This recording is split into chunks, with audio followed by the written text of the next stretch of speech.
તો આપણા મહિપતસિંહ ફાઉન્ડેશનમાં વડોદરા શહેર જિલ્લા નિવૃત્ત પોલીસ કર્મચારી ગ્રુપ આપણા મહિપતસિંહ ફાઉન્ડેશનમાં સહયોગ આપવા માટે આવ્યું છે। તો કેવી રીતના પ્રેરણા મળી, આવો એમને પૂછીએ। બોલો, શું કહેજો? અમને પ્રેરણા એટલે બાપુનો અમે વિડીયો કાયમ જોઈએ છે। એમાં 3-4 દિવસ ઉપર અમે જોયું કે ફાઉન્ડેશનમાં સંકુલ બનાવ્યું છે, શિક્ષણ સંકુલ, ત્યાં 600 ફેનની જરૂર છે।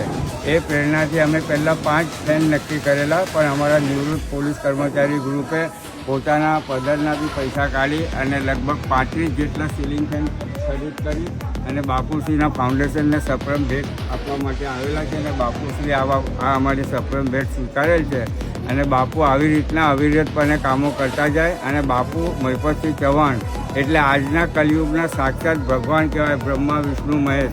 કેમ કે અત્યારે આપણે એક પતિ પત્નીને 2 બાળકો સચવાતા નથી, ત્યારે 1200 બાળકોનું દેખરેખ રાખે છે, એ બહુ મોટી વાત છે।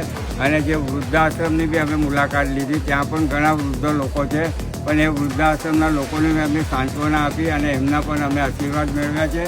અને જે વૃદ્ધાશ્રમમાં દીકરાઓને બહુ એમના માતા પિતાને કે સાસુ સસરાને મૂકી ગયા છે, એ પણ સાંભળી લે કાન ખોલીને કે તમારા દીકરા દીકરીઓ મોટા થશે ત્યારે તમારે આવી જ કોઈ વૃદ્ધાશ્રમની જરૂર પડશે।